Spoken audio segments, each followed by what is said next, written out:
Tabi-tabi muna ang mga matatanda dahil umeeksena na itong mga bata. Munting tinig ngayon di na pilit sapagkat hits ang bida sa Radyo Bulilit!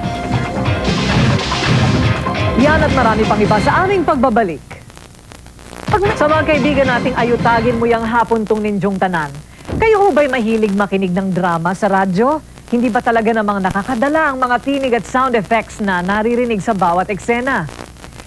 Dati ho, mga matatanda lamang ang pumapapil sa mga dula sa radyo. At sila na rin yung nagboboses bata. Pero ngayon, hindi na ho patatalo ang mga totoong bata. Dahil sila na mismo ang umeeksena sa Radyo Bulilit. Kung dati-rati ay nangangailangan pa ng matatanda para magboses bata sa bawat drama o komedyang ating napapakinggan sa radyo, ngayon, meron na talagang mga bata na siyang nagbibigay buhay sa iba't ibang karakter sa mga istoryang isinasadula. Tulad na lamang ang grupong ito na umeeksena sa programang Barkadahan sa DZMM AM Radio. They are very intelligent kids, no? At they started with me. Ever since we started the show, may potential sila sa drama, sa dubbing. Tay, alam mo yung kalaro ko, nagbigay lang ng abuloy sa pulubi. Tapos ginulpi na ng tatay niya. Yun lang? Pinalo na ng tatay niya?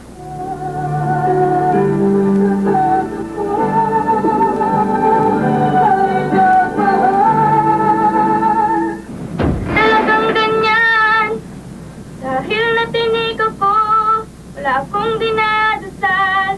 Sumasali po ako sa contest dati dito, yung radyo-radyo po. Parang pag walang contestant ako yung sinasali. Bawat istorya, bawat tinig na ating maririnig sa programa ay katumbas ng isang buong linggo ng masinsinang pag-iensayo. Una muna nagbe-brainstorming kami. Ayan, sila Ayla, yung mga grupo ko. Ano bang magandang yung uso ngayon? Kaya naman, ang programa nila ngayon na mamayagpag at tunay na kinagigiliwan ng mga tagapakinig tuwing araw ng linggo. Nidolo ko si Neil Ocampo ng DZMM. Ginagaya ko po yung boss ko, si Mang Tonyong. Sabi niya, anak magdasal ka na Rosario kay Mama Mary, anak. Tapos mag-congress mo, alam naman, huwag ka naman pagay-ang-gayaan diyan. Siyempre proud po ako kasi sa dami ba naman ang may talent sa pagkanta. Kasi ako po yung nakapasok dyan sa DZMM, sa radyo. Naririnig rin ang kanilang mga tinig sa iba't ibang mga programang pangbata sa ABS-CBN Channel 2. Sabi nila na medyo nahirapan na daw yung mga matanda kasi minsan pag nagbabasa sila ng script, di ba, minsan malabo na yung mata nila. Yung boss namin, kaya pa namin magpalit ng maraming boses at saka nababasa pa namin yung malino yung script. At dahil na rin sila ay napaka-talented, yung mga dating salingkit, sila na ngayon ang bida, mapa-television man o mapa-radyo. At malay mo sa kanilang paglaki, maging katulad sila ni Martin. May pera sa boses. Ibig sabihin, kung may boses ka, kikita ka. Yan ang pinagpabuhay ko sa mga anak ko, pamilya ko, yung boses ko.